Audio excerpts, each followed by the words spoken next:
야, 이번에 진짜 잘 나오긴 했네. 진짜 잘 나오긴 했어.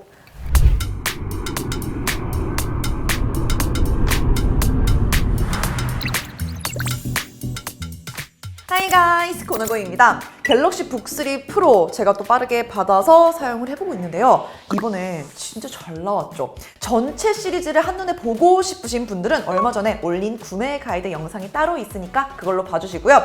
오늘은 제가 빠르게 받고 써보면서 그전까지 휴대용 랩탑 메인으로 사용 중이던 맥북 에어하고 나란히 딱 놓고 구매를 고려해볼 수도 있지 않을까 싶은 마음에 대신 비교를 해드리려고 준비했습니다. 먼저 제가 비교한 제품 알려드리면 갤럭시 북3 프로 14인치 모델이고요. 프로세서는 인텔 13세대 i7-1360P, 메모리 32GB 램에다가 저장 공간은 1TB SSD 버전으로 사용을 했습니다. 이 사양이 갤럭시 북3 프로 14인치 모델 중에서 상당히 좋은 버전이에요.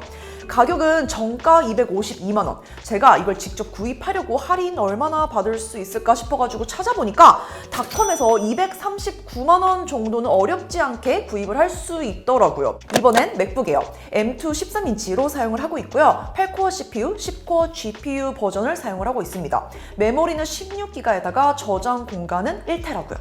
가격은 애플 공홈 기준 263만 원입니다.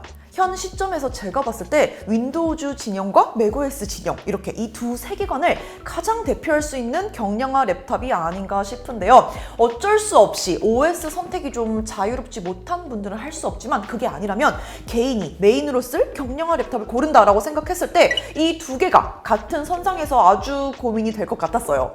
어쩔 수 없는 OS 비교는 일단 뒤로 밀어두고 하드웨어 관점에서 하나씩 비교를 먼저 해보면서 어떤 점들을 고려하면 좋을지 알려드릴게요.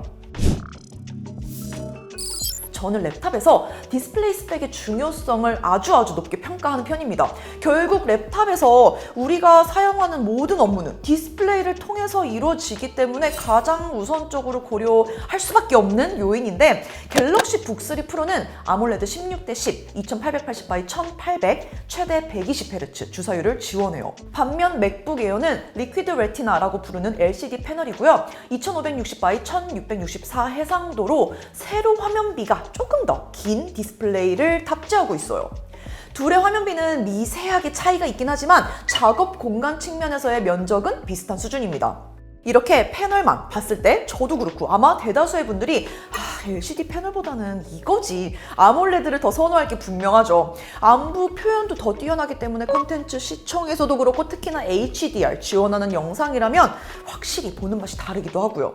제가 사용을 해보니까 이 전 시리즈, 그러니까 갤럭시 북2 프로 시리즈에서는 해상도와 RGB 배열 때문에 아몰레드 패널의 텍스트 가독성이 좀 떨어졌다면 지금은 해상도가 늘어나면서 이 부분의 걱정은 덜어냈다고 할 수 있습니다. 하지만 그래서 맥북 에어 대비 이게 무조건 좋은가? 이 부분은 좀 애매한 게 디스플레이 글레어 코팅이 거의 거울 수준이에요. 이게 디스플레이 사이즈가 작고 밝기가 1000니트 정도 확보가 된다면 큰 문제가 안 되겠는데 랩탑의 경우 400에서 500니트 정도의 밝기를 가지고 있고 또 이 정도로는 주변 조도에 따른 영향을 너무 많이 받아요. 그래서 본인이 사용하는 장소가 주변 조도 제어가 어려운 환경이라면 이 부분은 반드시 알아두셔야 될 것 같아요. 물론 맥북 에어도 별도의 매트 피니쉬가 되어 있는 건 아니지만 반사가 나란히 놓고 이렇게 비교를 해보면 상대적으로 적은 건 맞습니다.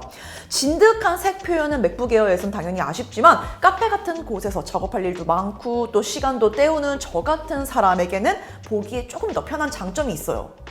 저는 이 제품 저 제품 이것저것 사용하는 게 일이라서 리뷰를 하려고 한 번에 여러 대의 랩탑도 사용하고 또 액세서리 같은 경우는 리뷰하려고 주변 기기도 많이 사용을 하고 하지만 그렇지만 이거를 메인으로 딱 한 대 써야 된다고 생각을 하면은 가급적 들고 다니기 편하고 또 한 번에 필요한 기기들을 연결하기 쉬운 확장성을 갖고 있는 게 아주 중요하겠죠.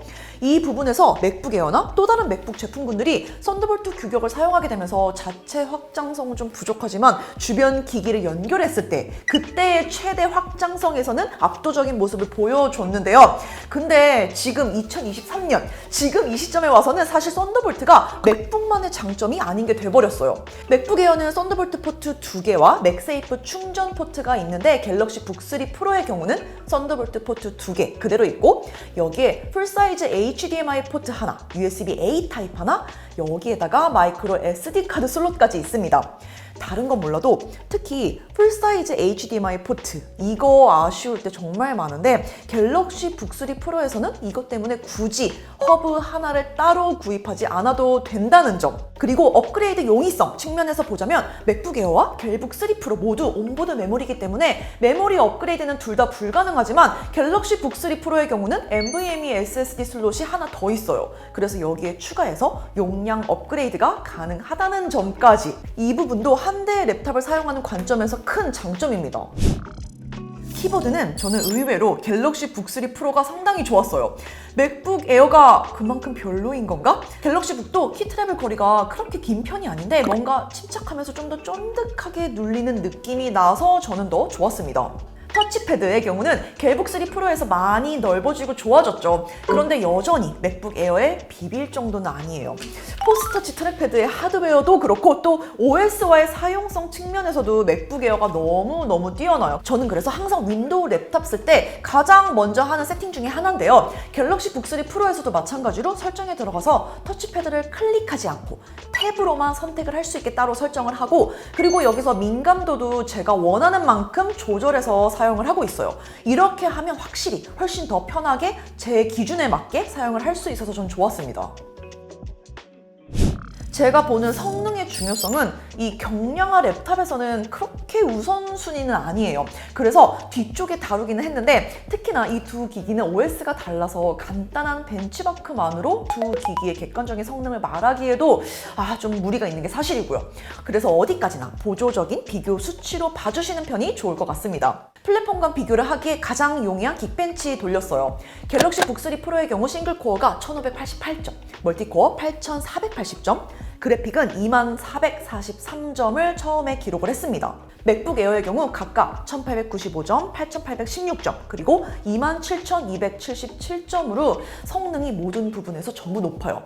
일단 인텔 13세대 프로세서가 이번에 많이 좋아진 건 맞아요. 이전 세대에 비해서 확실히 프로세싱 개선이 됐고요. 또 이거를 이번에 갤럭시 북3 프로가 내부 히트싱크 2개, 팬 2개까지 이렇게 경량화 랩탑 치고 아주 적극적인 쿨링 시스템을 만들어서 성능을 잘 뽑아주고 있어요. 실제로 벤치 중에도 발열 제어가 상당히 효과적으로 되고 있는 것도 확인을 했고요. 하지만 객관적인 딱 수치로 봤을 때 성능에서는 맥북 에어가 좀 더 높은 건 사실입니다. 실제로 하고 싶은 작업 중에서 큰 용량의 사진 보정과 영상 편집이 있다면 이 부분에서만큼은 맥북 에어가 더 쾌적한 경험을 줄 수 있는 게 맞아요.